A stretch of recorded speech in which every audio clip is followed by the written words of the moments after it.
Shamaya, you did it. STL Music. Is that good? Welcome back to the show. So listen up, we back in the game. Sweep the league, we got the flame. Wanna get it to the fullest every single day. We wake up, get it in every way. Working in 222 in the global inspiration. Talk this sports and top news, no hesitation. Sweep the league is back. We always coming back, that's a fact. Wanna tell them that. STL Music, remember we did it, where we at? Coach Jill in the house with the flow so tight. Never rubber rocks, that's we unite. The best show, Monday through Friday. If this ain't different, they lying. We got the energy. When I say sweep, you say the league. Sweep the league, sweep the league, sweep the league, sweep the league. San Antonio, let's go. Sweep the league. Sweep the league. Sweep the league. San Antonio, let's go.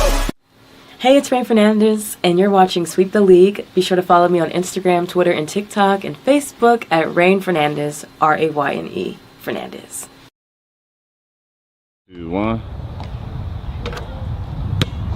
Well, as you guys can tell, Derek Irvin doesn't miss anything. If you don't want to miss anything as well, go to YouTube. Search at Sweep the League TV. Be a subscriber today.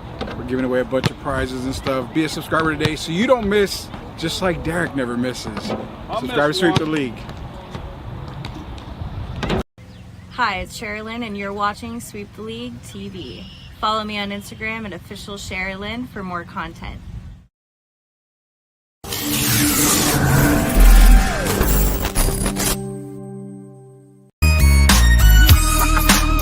Hey, this is George Iceman Gervin, and you're listening to Sweep the League Radio.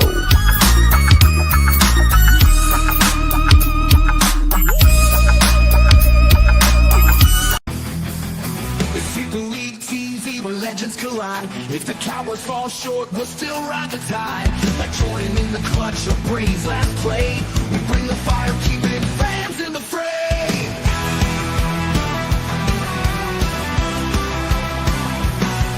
Coach Gio and Marie calling the shots.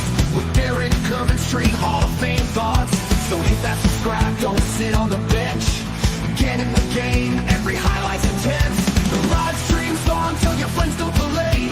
Like Kobe in the fourth, we're here to play. Sweep the League TV, where greatness resides. From the blogs at the drive till my heart's on the rise. We're all in on sports, NBA, CFB, and more for fans. Live fans, it's the show you'll adore.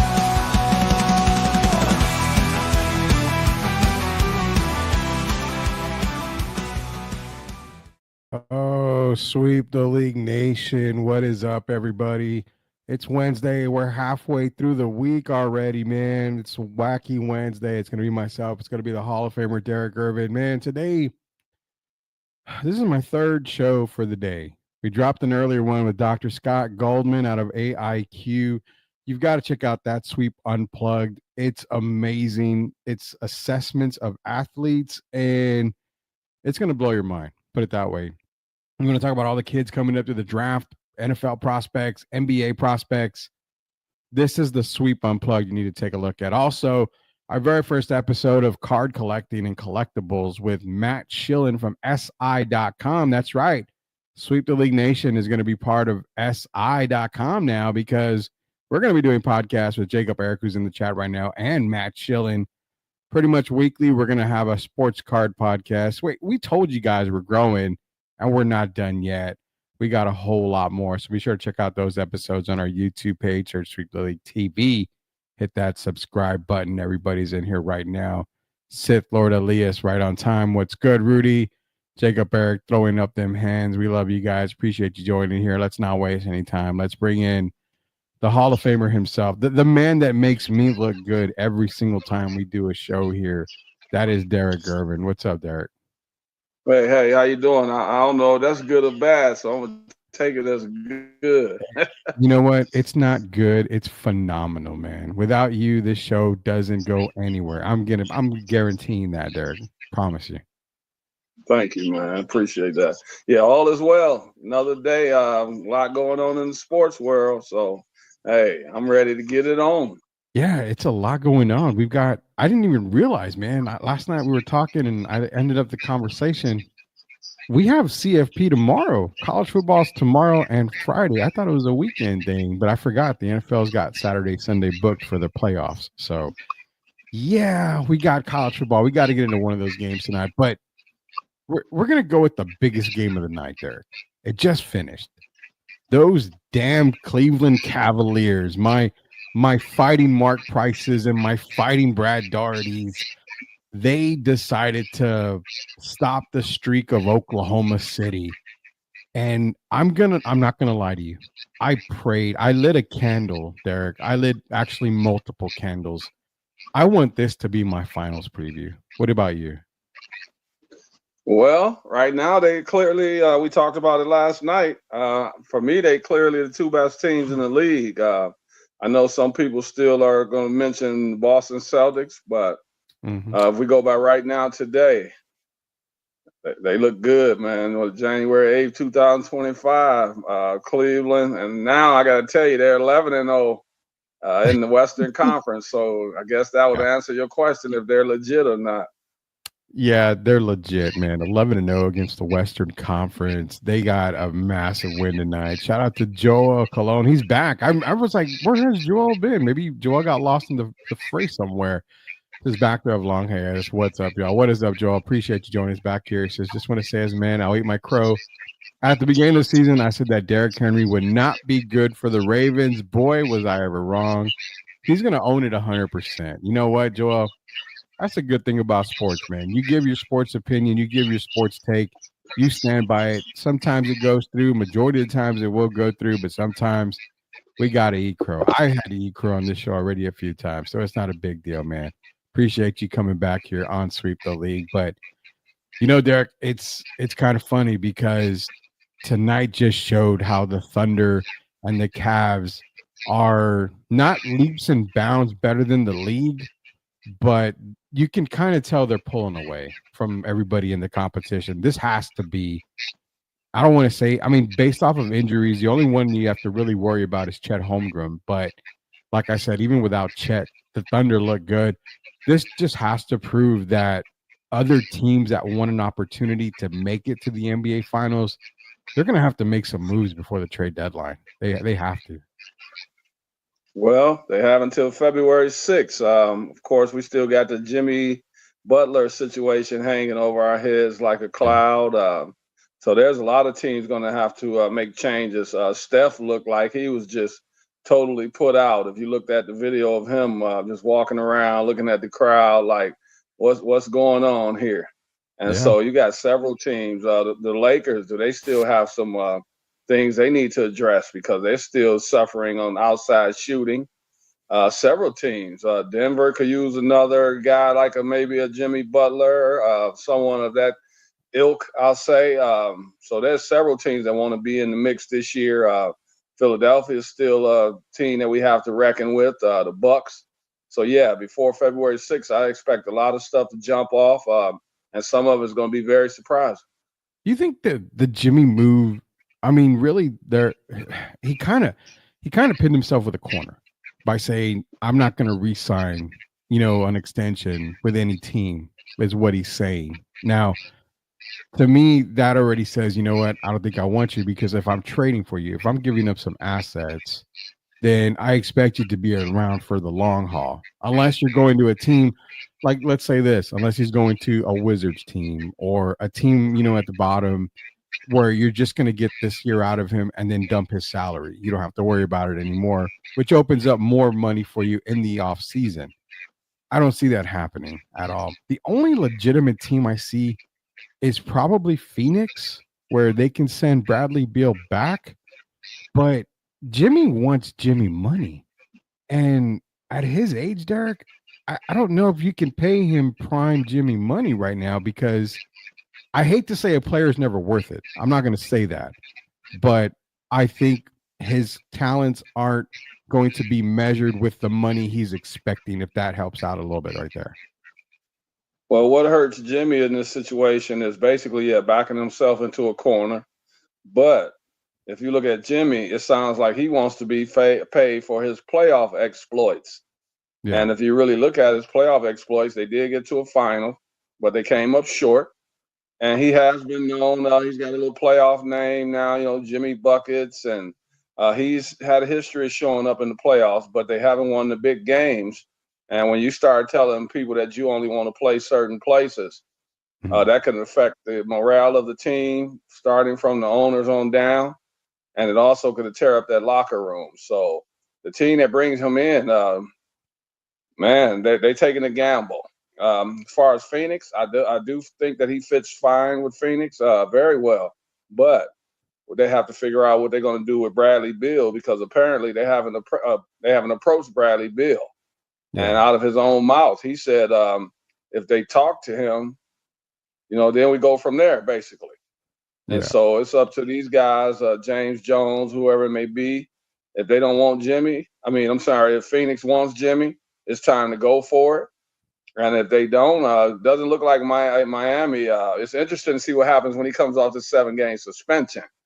So that's kind of what I'm waiting for. But Pat Riley said he wouldn't trade Jimmy, but when a player of that caliber doesn't want to be there, I don't think you have any other option but to make something happen. And whether it's a 2-team trade or a three-team trade, I think Jimmy still will be moving on, and in a pretty short time.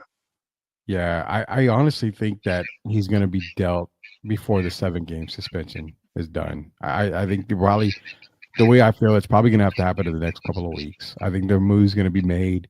He's going to get dealt the way I have Phoenix number 1 as that team, because I think Bradley Beal did mention kind of off record that Miami would be a spot he would waive his no trade clause for. So I think it makes sense, but I also feel that you're right. You made a good point. They have to get a third team involved somewhere, because I don't think a Jimmy for Brad Beal is exciting for either team. You're going to have to get some draft pick compensation, something in there is what I think, because Phoenix needs to protect its assets. Go ahead. I'm going to put on my GM hat for a minute, because I know you've been known we do that sometime. Oh, yeah, we do it a lot. And I'm saying how simple things can be. I hear that Miami doesn't want Jimmy, but we haven't heard. He doesn't want Bradley Beal, but we haven't heard that publicly. But what would you think of a Yusuf Nurkic? There you go. Nurkic and Bradley Beal for Jimmy Butler. That's exactly what I was thinking, because if I'm Miami, I'm all over that. But I would need a third team, because salary-wise, it doesn't work.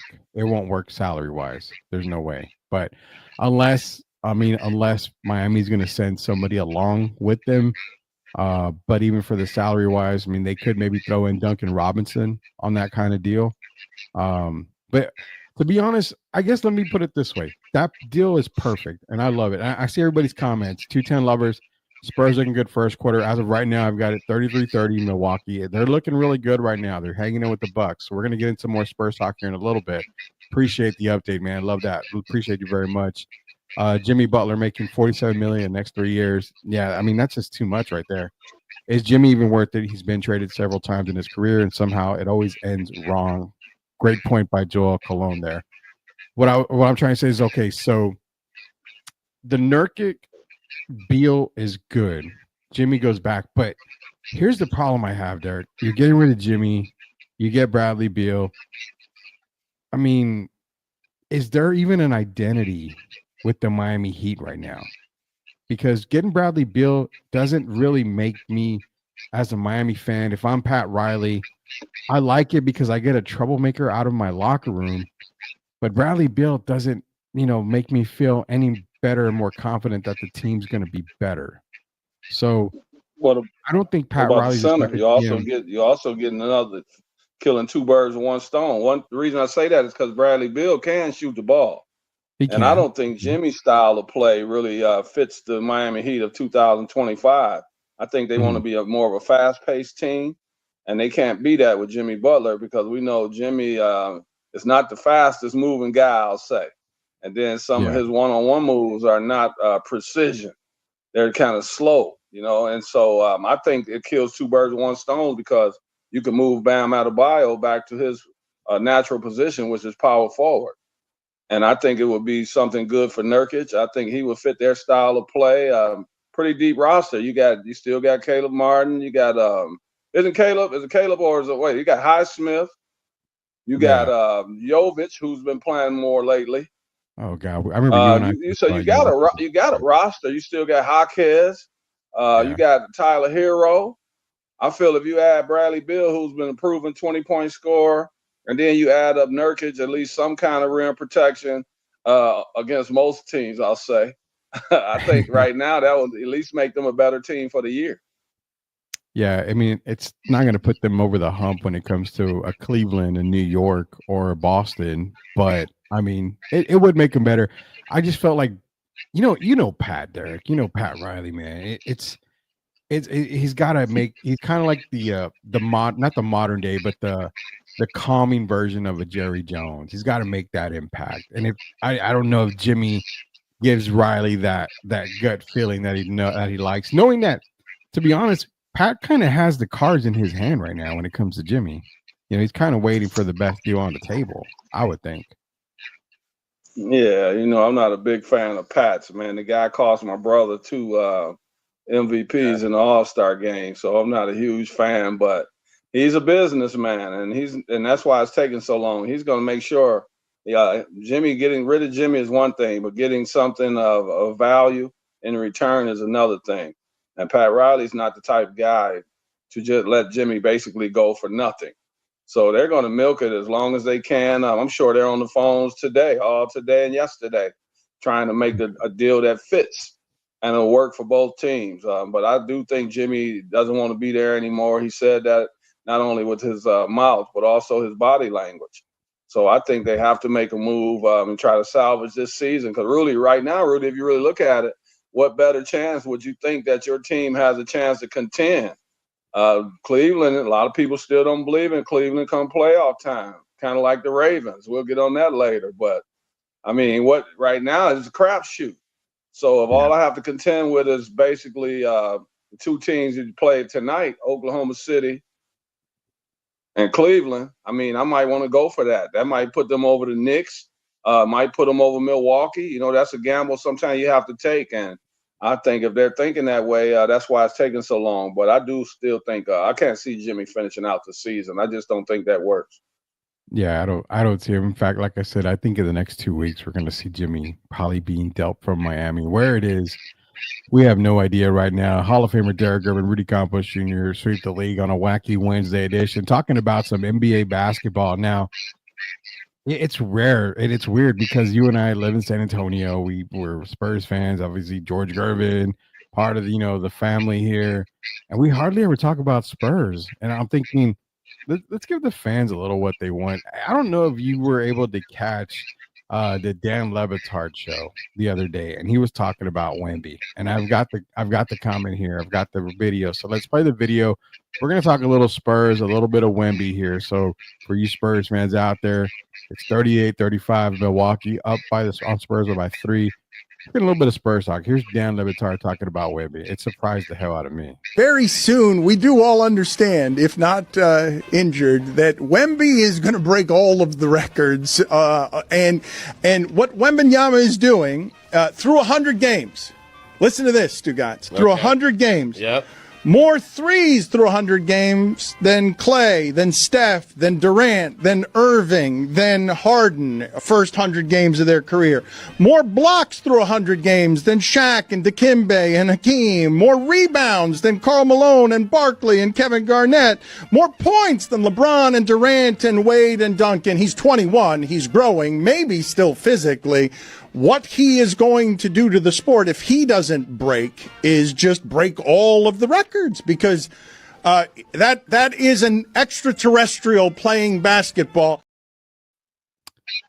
So I heard that for the first time, and looking it up, yeah, this guy is on pace to just demolish records within time.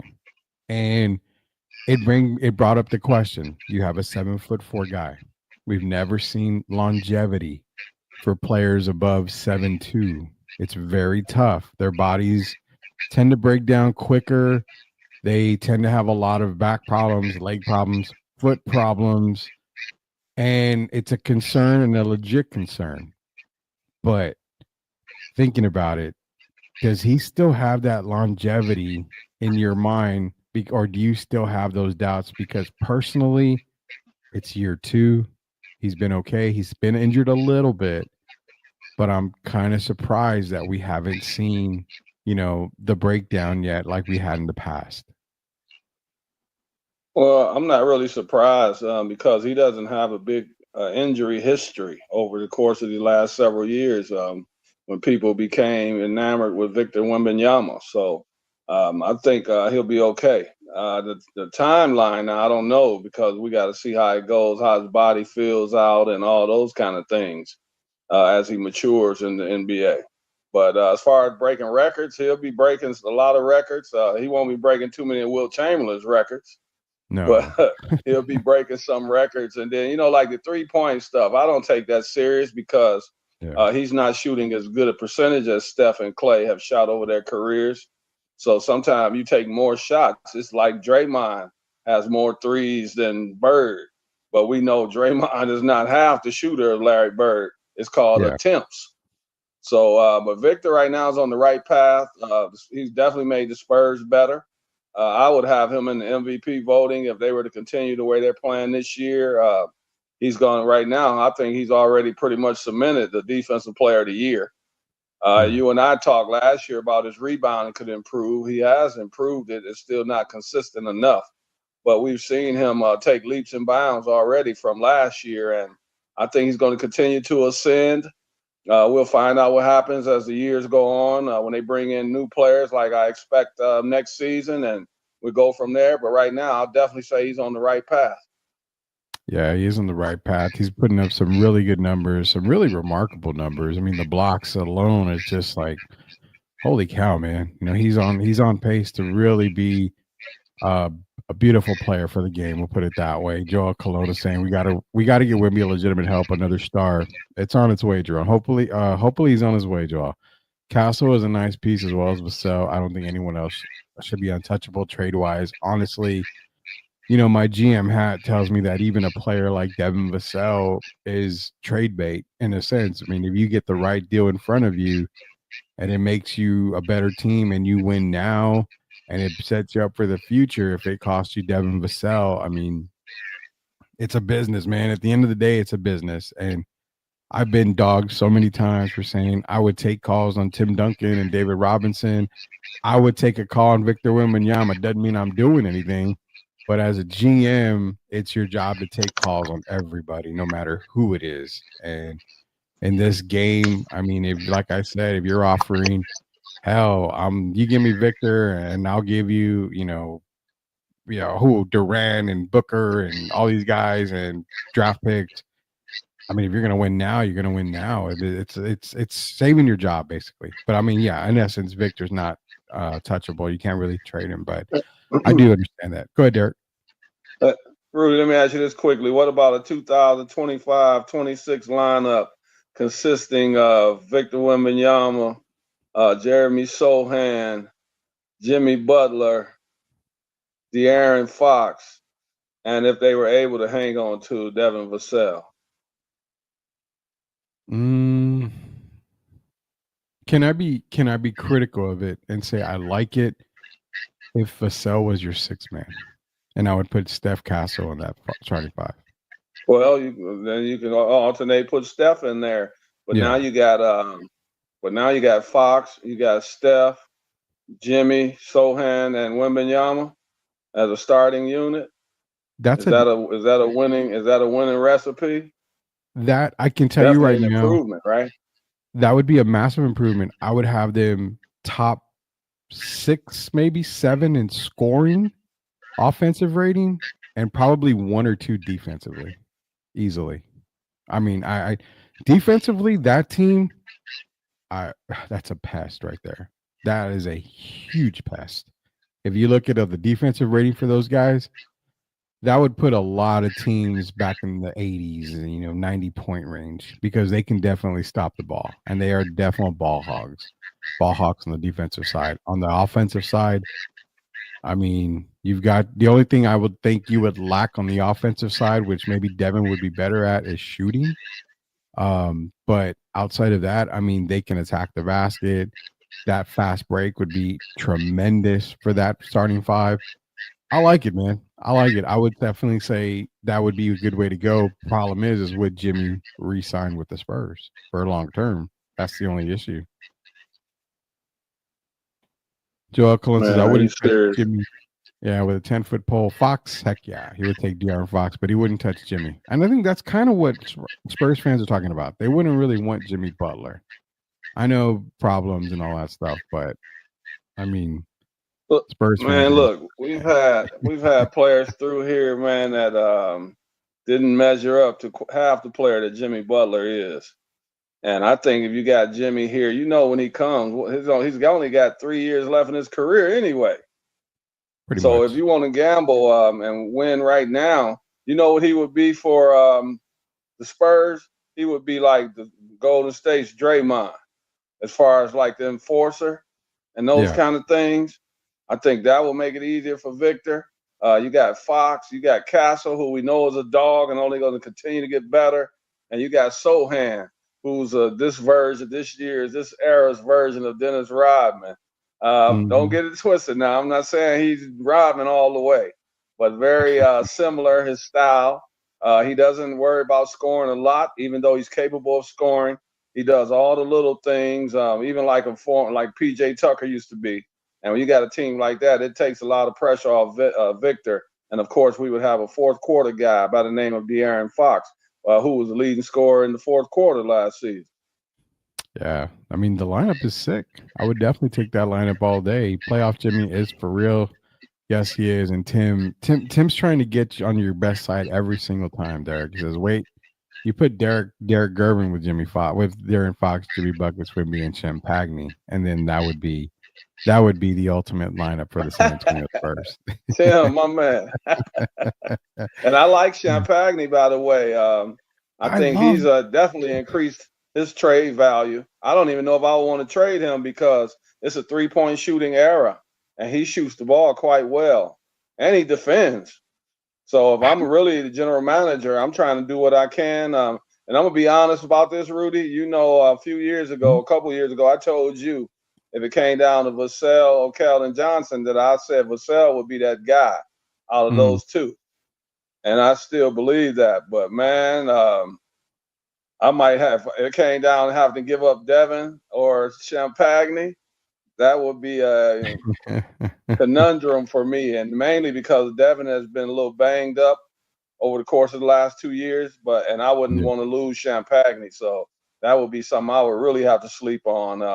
And who knows? At the end of the day, I might be willing to keep Champagne and send Devin somewhere else where he can contend.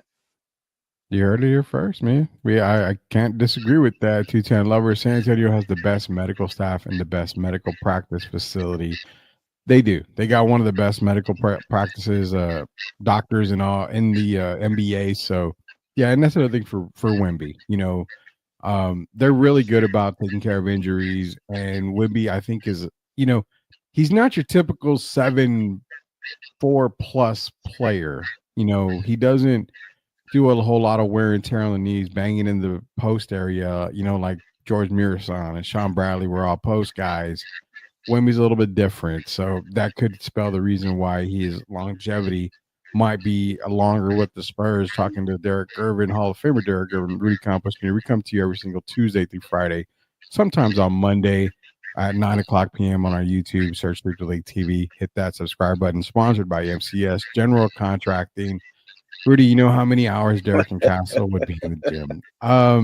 There's 24 hours in a day. I'm going to say 23 and a half. Derek's only taking 30 minutes. A lot, Tim, because that young guy, those kind of guys you want to nurture. And I can see him having a really good NBA career. So a guy like that ask you to work out with him, man, there's only one answer for me, and that's a yes, emphatic yes. And so we would spend lots of time in the gym. I see a lot of good things that he can do. His three-point shot is even getting better. So I'm sorry that they sat him down, but I think that's still not going to deter him from being the player that we all expect him to be. And I see a very bright future for that young man.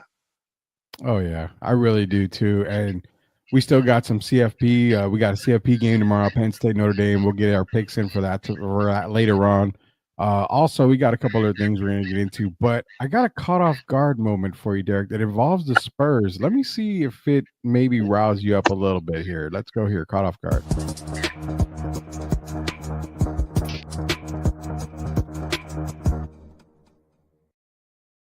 Courtesy of TikTok. Here we go. Oh, they got top 5 dynasty.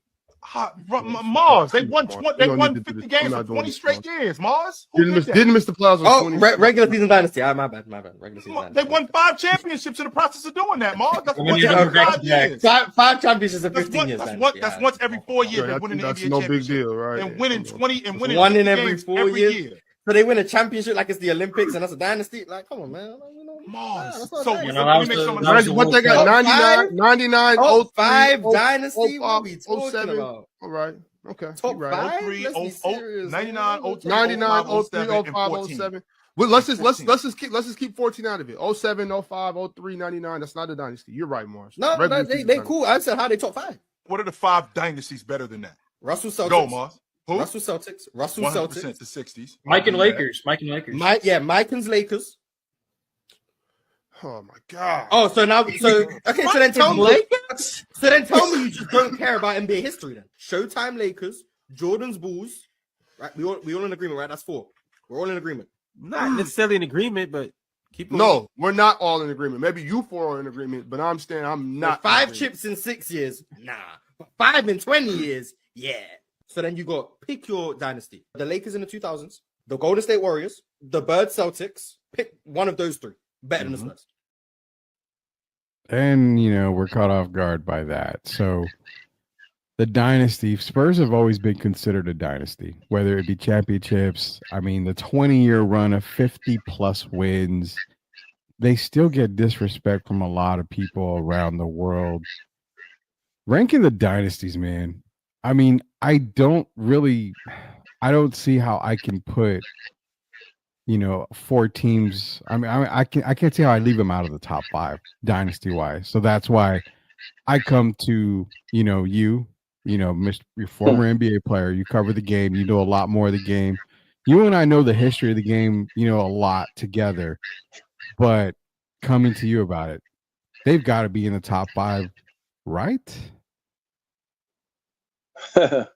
Well, let me see. You got the Lakers, and I'm not going back to the Mike and Lakers. I'm going back to the Showtime Lakers. I'm going to the Shaq and Kobe Lakers. I'm going to the Chicago Bulls, and then I'm going to the San Antonio Spurs. And that's even over the Golden State Warriors. So, yes, for me, it's a dynasty. I mean, how many teams that we're talking about won back-to-back? And the Bulls won back-to-back. So that will probably put them. And then, of course, the Celtics, even the Bill Russell Celtics, 11 out of 13 years. So those are the only teams that I could really discuss. And the Spurs are definitely in the conversation. They won back-to-back. 2000, well, not back-to-back, 2003. I'll leave out the 99. But 2003, 2005, 2007 in a 5-6 year span. To me, that's a dynasty. And then you looking at they're not losing over 32 games in any of those seasons.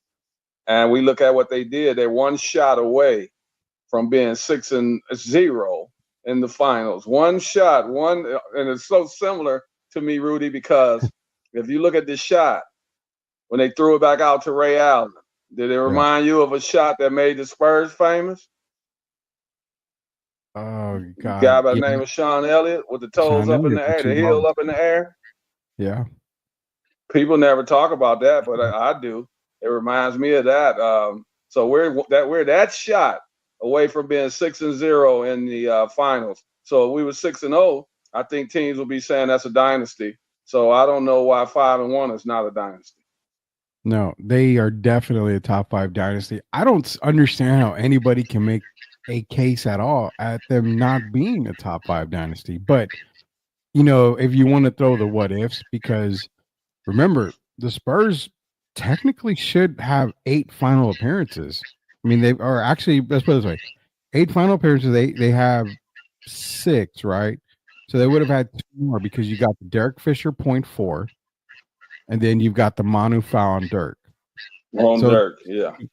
Yeah, those two championship runs should have ended with them in the finals minimum. Now, would they have won those finals? Okay, if they did, that's 7 titles.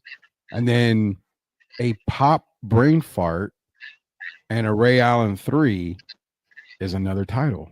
I mean, forget the whole, well, they've only got 5 titles in what he said, 15 years. Yeah.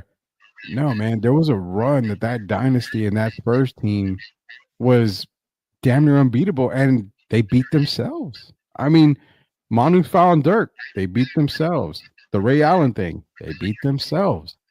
And the Derek Fisher 0.4, that's the Trent Tucker rule, brother. Come on, that's the Trent Tucker rule. Change. I mean, it just so happens you change that rule after the fact. But okay, we'll give you Derek Fisher that one. But now I'm surprised everybody. Hopefully they caught the Trent Tucker reference there. But the thing is that the Spurs are a dynasty. There's no doubt about that. So we had to do that there, man. We got to get those caught off guard moments. Tim wants us to debate the 96 draft and the 85 draft starting lineup like we did last night. We definitely will get into that. We'll get into that tone for you, Tim. Joel's, are the Patriots a dynasty for winning 6 and dominating for 20 years? Yes, they are. So are the Spurs, and anyone arguing against that is not a serious person. I mean, yeah, to me, a dynasty is titles, but when you dominate, and even he got upset when they said, oh, regular season, everything. I mean, you're dominating everything. And you could have a slip up in the playoffs. It happens. It happens to the best of them. So, yeah, Spurs dominated, 50 plus wins in 20 years. Tim Duncan should be, goated just on the fact that he never had a losing season. He always made the playoffs. Something that not even a lot of the greats did, to be honest with you. Everybody in the world knows about Tim Duncan, Manu Ginobili, and Tony Parker. Mm-hmm. They don't know about these teams that don't have dynasties. They know about some of the players, but everyone in the world that's been associated with basketball knows those 3 guys, because they know what they brought to the table every single game and every single year. And if you can win 5 out of 6 titles in 15 years, 5 out of 6 times you go out of 15 years, first of all, you're making it there 40% of the time. And then you're winning when you get there. To me, that's definitely a dynasty. Yeah, you'll never get an argument out of me. And that's without even mentioning that the early 2000s West was a gauntlet. West was tough back in the day, man. It was super duper tough way back in the day. That's our Spurs talk for today. We like to sprinkle it in every now and then. Don't give you a whole lot of Spurs talk. We like to cover everything and anything. So when we get back, we got some CFP talk that we got to talk about. Notre Dame, Penn State. I'm gonna make a bold prediction on this game, and it has nothing to do with the game. It has to do with the player. What player is that going to be? You'll find out when we get back. It's Hall of Famer Derek Irvin, Rudy Campos Jr. Quick commercial break. We'll be right back. Are you looking for a contracting company that gets the job done right the first time? Look no further than MCS General Contracting. MCS specializes in top quality concrete work, including patios, driveways, foundations, and swimming pools. The team of experts are dedicated to delivering exceptional results and unparalleled customer satisfaction. At MCS General Contracting, they're not just hardworking, they're local. Based in San Antonio, they are committed to building relationships and trust within the community. That's why MCS guarantees your satisfaction. They pride themselves on getting the job done right the first time, every time. So why wait? Contract MCS General Contracting today to schedule your project and experience the difference for yourself. MCS General Contracting. Building a better San Antonio, one project at a time. Proud sponsors of Sweep the League. Wimby breaks NBA record, man. He ain't done yet. This guy is from out of this world. He's gotta be an alien. What is going on? Oh my goodness, this guy is really gonna be special. Ain't nothing to it.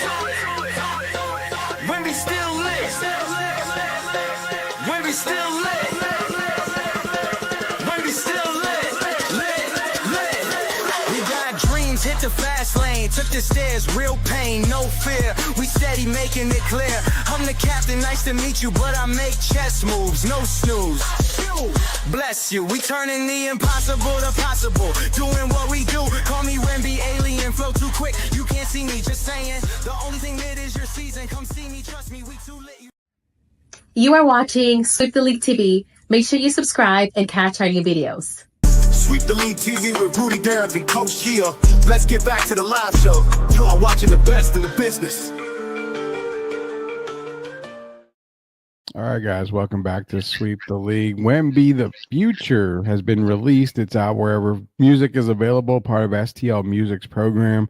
That's Wemby the Future, was released on New Year's Day 2025. So go out and get it, download it now.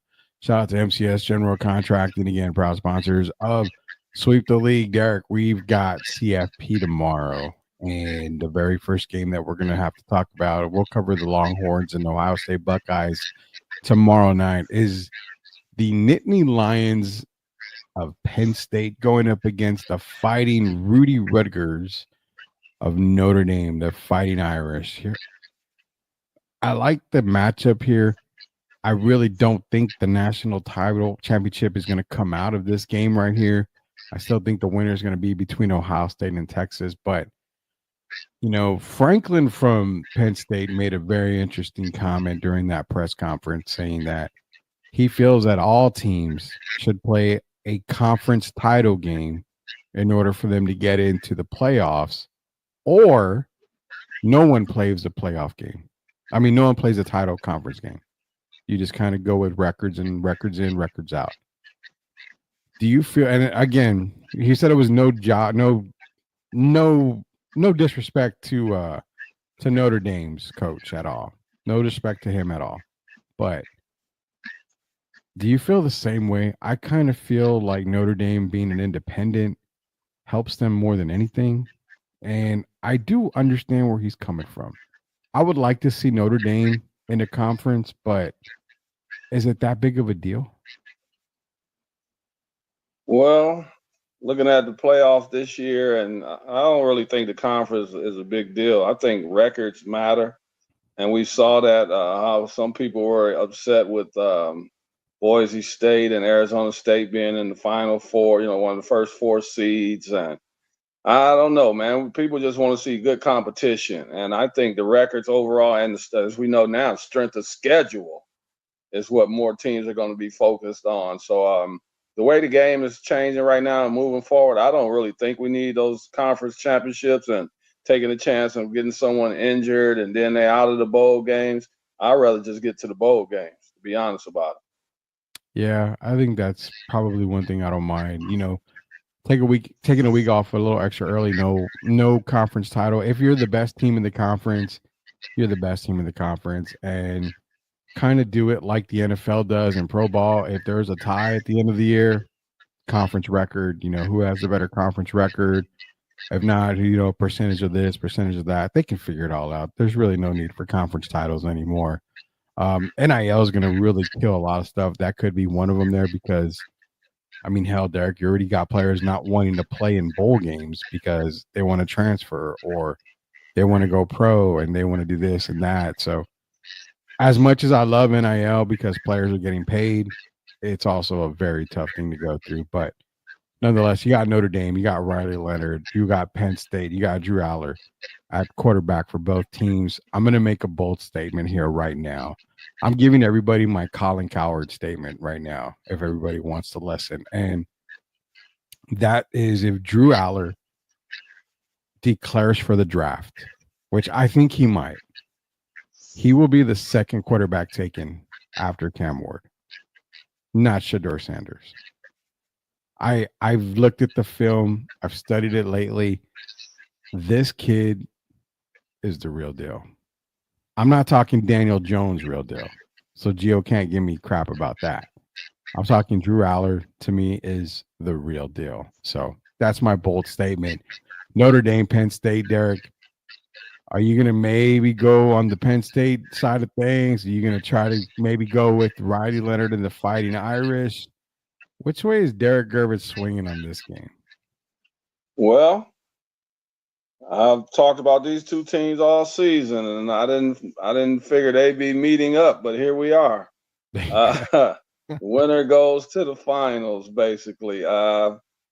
That's just been a tough one for me, but I'm going to go Notre Dame. I think they're more physically intimidating than Penn State, and I think they're going to get after Penn State on both sides of the ball, and I think they're going to dominate the line of scrimmage more so than Penn State. So, hey, I'm going Fighting Irish. Yeah, you're going Fighting Irish. You know, I want to go Fighting Irish. I think I'm going to go Penn State. I'm going to go Penn State. I don't know, man. Drew Allers, he impressed the hell out of me, and he continues to press the hell out of me. I'm going to go Ben State.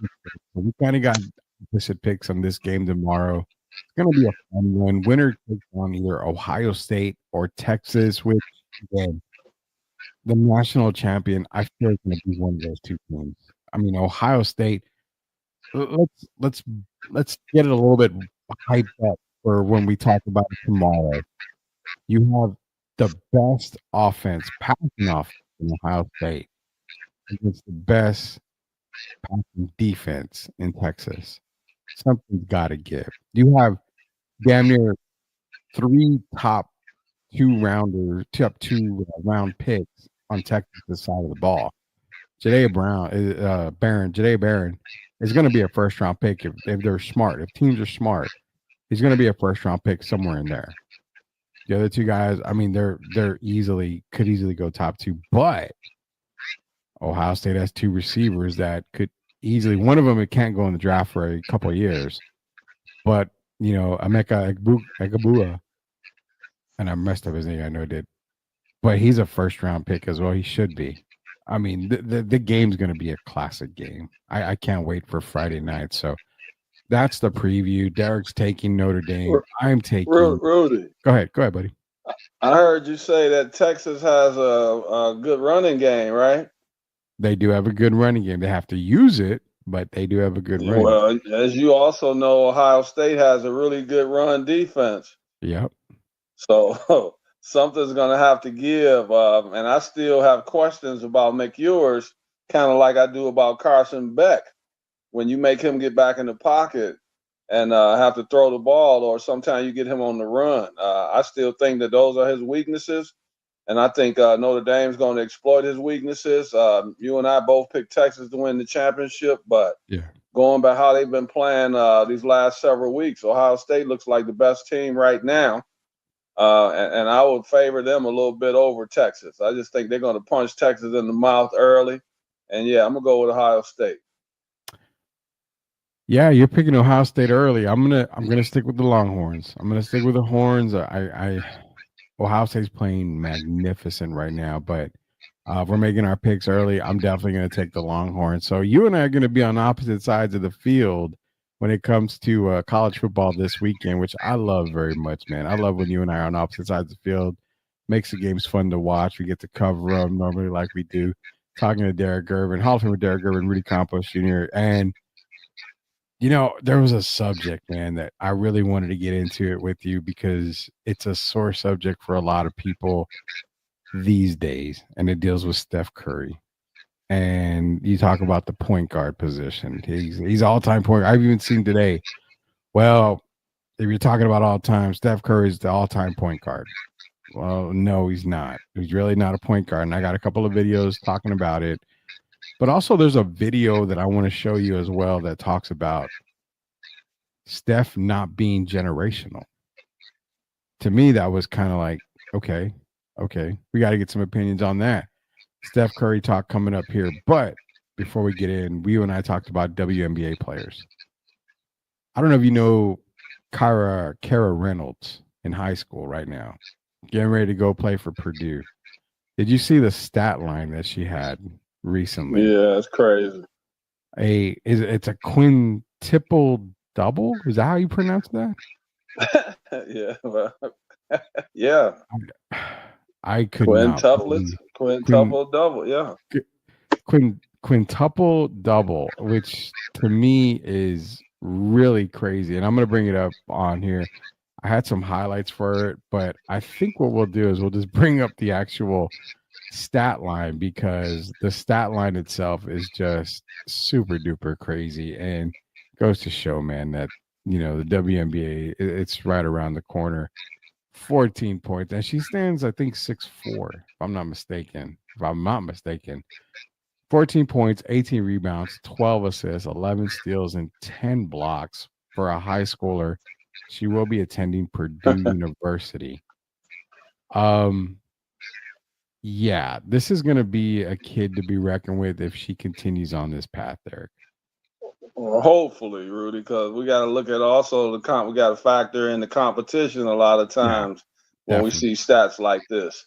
So I don't want to anoint her yet, but she's definitely been putting in work. And I know a lot of people say, well, it's who you play whoever's on the schedule. Yeah, but playing who's on the schedule doesn't always tell what level of player you really are. And so I'm going to wish her well. Going to a really good school, that's for sure. Be up there with the Boilermakers, and I'm going to wish her well. And those stats are fantastic. Yeah, it's crazy stats. And if you can see right there, Wilt on the side, his game, which again, I don't understand how there's no video of it from, you still had videos from back in the day. I don't know where the video is for that, but apparently it was 53 points, 32 boards, 14 assists, 24 blocks, and 11 steals. Those are video game numbers if it happens. So I need the video. I need the receipts, as the kids call it, Derek. But yeah, that's Kyra Reynolds. So talking about Steph, and the reason why we talked about Kyra Reynolds was because of the Steph talk coming up. And Joel had mentioned Steph's shooting and accuracy is generational. But in his opinion, he's the reason teams are missing 75 threes a game because every kid thinks they can shoot like him, and they can't. Let's get into some videos real quick here. Here's the talk about Steph and the point guard position, and then after that, we'll get into the generational talk. Is Steph a point guard or is he a shooting guard? What are we talking about? Yeah. I'm just saying. What is he, Dre? I think people asking is Steph a point guard or a shooting guard is a compliment to Steph because of how well he shoots the basketball. Quarterbacks read coverages, point guards read coverages. The amount of coverages that Steph has had to read, Bron has not seen, Kobe has not seen, MJ has not seen. There is not a person in NBA history that has seen the amount of defenses and different type of coverages that Steph Curry has seen. And to navigate that, still average almost 7 assists per game on a career. I'm averaging 7.5, 8. I'm averaging those assists off of him making a quick read and getting me the ball and then allowing me to do what I do. But the quarterback still had to hit me on the route, right? No question he's a point guard. But it's the ultimate compliment because you're so great at a thing that they want to make you that other thing. We'll respond to that first because I got lost in the whole Draymond talk, and I was like, how do I explain this? Put it this way.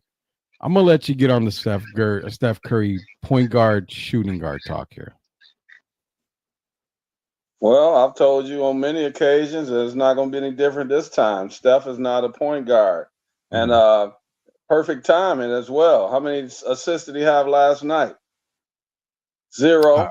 0, yeah. 0. How many point guards, they go through 30-something minutes and have 0 assists? And I like what Draymond was saying about Steph, but navigating through all those defenses doesn't make you a point guard. And if you look at Steph, a lot of times when he's navigating through these defenses, he's doing it on the move, like a Reggie Miller, a Klay Thompson, a Rip Hamilton, those kind of guys. So that's what you usually do for scores. I don't hear too many teams or see too many teams that talk about they worried about Steph Curry beating them as far as running an offense.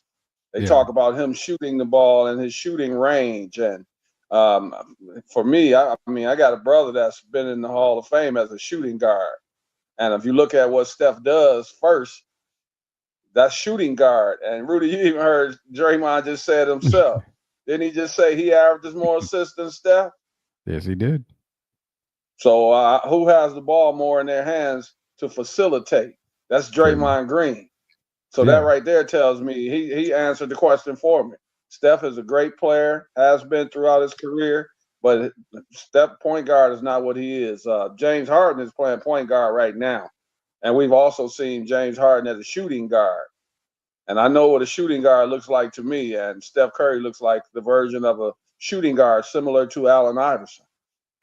Yeah, and it's crazy because if you really listen to Draymond talk to Penny Hardaway on that podcast, it does feel like he's dancing around the question. That he's trying to say that Steph is a point guard without saying he's not a point guard. Because I mean, why would you say, well, I have the ball in my hand more times and I have the more assists than Steph, but he is a point guard. I mean, he's kind of dancing around the question. So I really feel deep down that Draymond even feels that Steph is a shooting guard, and he knows that he just doesn't want to come out and say it. How often? It's rare that you even really see Steph as the one bringing the ball down against rare. competition 94 feet. He's usually pushing the ball off to Draymond or whoever it may be to bring up the floor. The Golden State Warriors right now, the current team, they don't have a point guard. They had one last year by the name of Chris Paul. Yeah. And Draymond is a forward who facilitates for them. But he's not a point guard, a traditional point guard. Steph is definitely not a traditional point guard. From all my years of watching him, he was more of a point guard in college at Davidson. Now he's more of a shooting guard, and that's what I've seen him as all his career, and that won't change for me. I watched Magic Johnson play, Jason Kidd, Gary Payton, Isaiah Thomas. I can go on, and I don't put Steph Curry in that bracket. I put him more over there with my brother and Jordan and Kobe and those guys as far as stroking that basketball. So let's put you on the hot seat now. Where would you rank him shooting guard wise? Man, that's a tough one. I would have to put him in the top 5. I mean, I don't know. I have to go back and look, and I would have to really study that because he only has, and you hear people talk about awards, right? He only has one Finals MVP. Mm-hmm. So I have to factor that in like they do when it comes to my brother. I hate to keep bringing him up, but we're talking about the way it is. Yeah. There's certain guys they don't give the credit that they deserve because they didn't win multiple championships or multiple MVPs. So I would have Steph up there with George and Kobe and Dwayne Wade, of course. You got Steph. Some guys leave out Clyde Drexler, but we're talking about shooting guards. I would have Clyde in there as well. So I would have to put him in a hat basically and shake up the hat and pull out numbers, and that includes when it gets to Steph. That'll be a talk you and I have one afternoon like we normally do because we got to do our research on that. But yeah, we'll rank him there. Before we go, we got one more Steph video. This is generational talk. It kind of surprised me. I don't know if you saw it, but if not, here it is. But to be real, how many teams have won without generational talent? Steph is not a generational talent. Detroit. Steph Curry is not a generational. Steph not a generational. You know what a generational? Wemby is a generational person. That is a generational talent. Steph became a great. Generational means you can't mimic it. You can't mimic. You can't mimic at number one.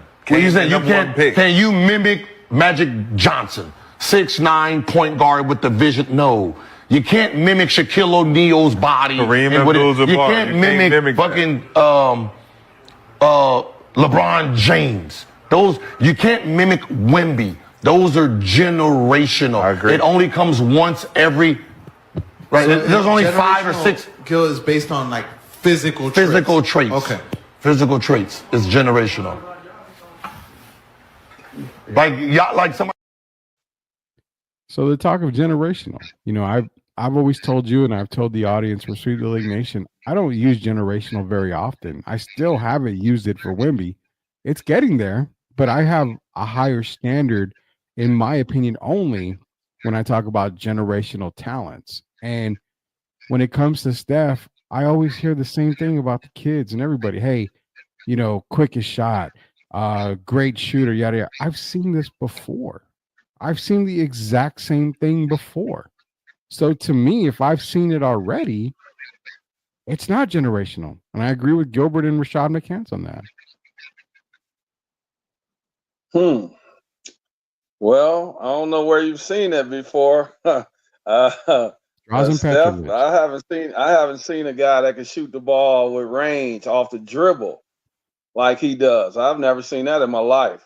Trey Young and those guys can shoot. Dame would be the closest thing, but Dame doesn't have the consistency of doing it night after night after night like Steph. Mhm. Man, generational, that's a strong one for me because I've never heard my brother be called generational, and I haven't seen anyone that plays anything like him since he's Yeah. been out of the league, and I don't think I ever will again. So I don't know. For me, that's a tough question, but the reason I would say Steph is generational is because if you look at the game today, a lot of this is because of Steph Curry, and I don't blame him for these people that can't shoot threes, but they jacking them up anyway. That comes with the coaches and whoever may be the upper management. But I would say generational as far as doing something we've never seen before, shooting the ball from 35, 40 feet off the dribble. For that, I would say generational. Overall, for me, I'm not going to call a guy that's won one Finals MVP generational. Yeah, it's tough for me to use the generational word for Steph Curry, but again, I mean, generational, man, it's hard for me. I rarely use that type of word. I rarely use it for anybody, and I guess I just have standards that are just way too high in my opinion for me. I mean, I guess I'm a hard person to impress, I guess. Your opinion is not really that it's not off because if you look at it, if there are other guys and they're gonna be as time goes on, that's a shooting amount of threes that Steph shoots. The question is, would coaches allow them to do that? Just like it was a question whether Mark Jackson didn't turn Steph loose like that. Steve Yeah. Kerr did, so he got in the right situation. And if someone else were to get in that same situation, which I think will happen in the near future, when I say near future, I don't mean next year or two, but there are going to be some other guys, like you said, that can shoot the ball off the dribble like that because that's all they're practicing today. And I think if Steph did it, yeah, someone else will be able to do it eventually. So yeah, I won't call him generational. I'll just say right now, shooting that jump shot off the dribble from 35, 40 feet, that's generational. But there'll be someone comes along that possibly could do it. I'm not going to say at a higher clip, but maybe on that same level. So we'll see what happens. But yeah, overall, I wouldn't call him generational. No. Yeah, I wouldn't call it generational. And the thing that the range, you're right. I will say the range is generational. I haven't seen that in the past, but coming off screens, curling off screens, getting off that jump shot quick. I mean, we've mentioned it before. Drazen Petrovic is a guy that had a very Reggie quick Miller. range. Reggie Miller's another Ray one. Allen, Reggie Miller. There's several guys we can name for that. Yeah. Yeah, so there's and that's why I've seen Curry. Del Curry's another one. Yeah, I mean, there's guys that we've seen already like that. But as far as the range goes, if you want to talk generational range consistently, okay, I will not argue with anybody on that sense right there. So we had to get that talk in. It's been a while. What's up? Hey, last question for you. When Gilbert says about Shaq being generational, does that tell you? And I know you're young. You're a lot younger than me. Does that tell you that he never saw Wilt Chamberlain play? Tells me he never saw Wilt. He never studied Bill. He never studied Moses. I mean, well, when they talk about how dominant Shaq was around the basket and all that, I think they need to go look up again these same highlights you were talking about. What you were talking about earlier, the stats: 53 points, 32 rebounds, and whatever, 24 blocks or whatever it was. So I wouldn't necessarily call Shaq generational if we were going to call one of the two generational. And I won't use the word Superman, but I'll use Super Wilt.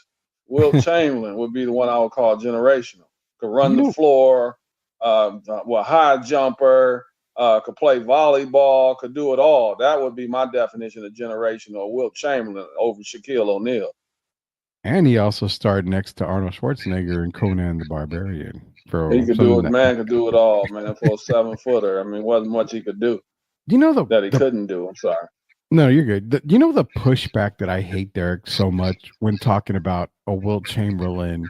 So you compare Shaq to Wilt Chamberlain. Well, Shaq is generational. What about Wilt? Well, you can't really call Wilt Chamberlain generational because the next guy as tall as him was Bill Russell, and after that, there was no other big guys to stop him.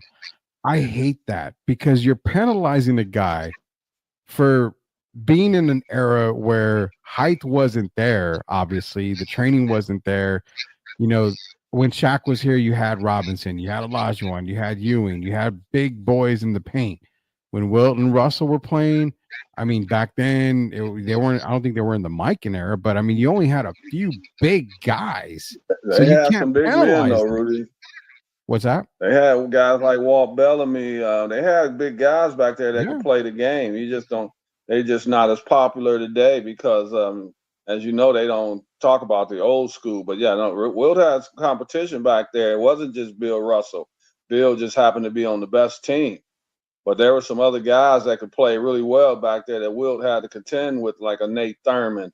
There were guys that was tough in that era, but I mean, he was head and shoulders above everyone else as far as individual talent, and Bill Russell was head and shoulders above everyone else as far as bringing a team together, that kind of talent. So for me, Wilt was definitely generational. I don't think I'll ever see anything like him again. We might see something like Shaq if Zach Edey keeps getting better. But that's another story. Oh man, Zach Edey, a guy that I didn't think his game would transition to the NBA unless he got on the right team, and he's on the right team. He's on the perfect team right now with Memphis. And Joel called at the end of the show saying basically half of the NBA rulebook is because of Wilt. Now that's generational. True fact, man. You know, before we go, Derek, I want to ask you a Wilt Chamberlain question. We're going to end the show on a question here. Better Chamberlain, is it Philly Chamberlain or Laker Chamberlain? For me, it's Laker Chamberlain because at that time he had learned how to win.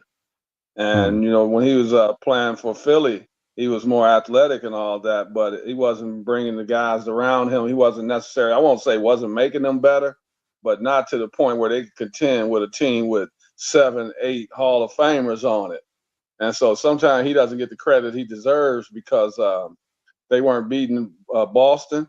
But he was on a hell of a team because I even know one of the guys personally that he played with by the name of Wally Jones.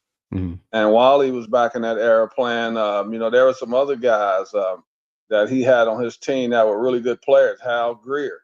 But they just couldn't contend with the Celtics with all those guys they had. So, I mean, Wilt was phenomenal, man. You know, the game is going to continue to evolve, but I don't believe there ever be another Wilt Chamberlain.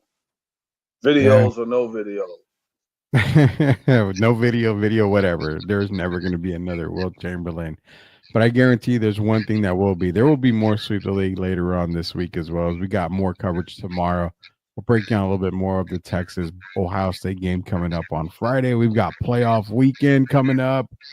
We're going to hit up on those playoff games as tomorrow, as well as Saturday and Sunday is going to be filled with football stuff galore. We're going to get into more playoff talk, more college football. We'll do some NBA talk. Maybe cover a little bit about the Spurs tomorrow with the Milwaukee Bucks because there's going to be movement in the NBA. Do we really think the Spurs are going to be a part of it? We'll tackle it tomorrow for you Spurs fans out there. But for now, go check out Sweep Unplugged. Again, we had a great episode launched today. We had the first collectible and card episode launched today. It's all on our YouTube. Search Sweep the League TV. Be a subscriber. Derek and I, we're working on some stuff, which I got to get with Derek tomorrow, actually, as a matter of fact. What do you got? You see this here? I do. My water. Tomorrow night, there'll be a lot of O'Doul's beer being drank. Uh-oh. Let's go Fighting Irish! He's calling it now, man. He's got the Fighting Irish going for the win tomorrow, and I got Penn State, the Nittany Lions. Oh, my God. It's going to be a battle. It's going to be great. It's going to be great. But nonetheless, you guys want to keep in contact with us at Sweep the League. You got to make sure you follow us because there's a lot going on. We're going to be announcing. We got a lot that we're going to be working on. Like I said the other night, you might be seeing Derek and I a lot more. So once we get stuff nailed down, we're already growing, and we're growing even faster. It's not even funny. So until we do the show again tomorrow, everybody be safe. It's supposed to be raining tomorrow. It's supposed to be cold. The streets might be a little slick. Please be safe. We want to see everybody here back tomorrow night, safe and sound with us on Sweep the League. So for Hall of Famer Derek Irvin, Rudy Campbell Jr. Until we sweep the league again, we'll see you later, knuckleheads. Everybody have a good night. Stay safe.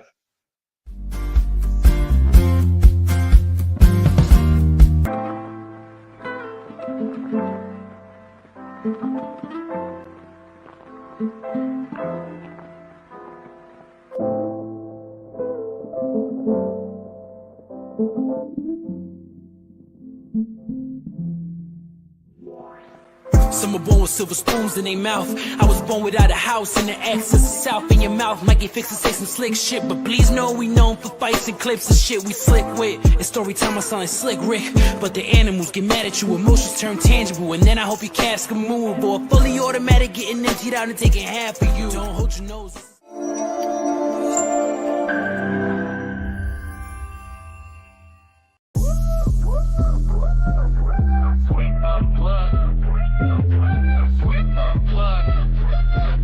Exclusive interviews with Rudy and the crew. Let's go. Are you a hockey fan looking for the latest on the Edmonton Oilers, Pittsburgh Penguins, and NHL news of the week? Barry and Carson Best bring it all to you on the Best Boys Center Ice podcast. They break down games, provide insider updates, and keep you up to speed every week. Don't miss out. Subscribe now and join their hockey family.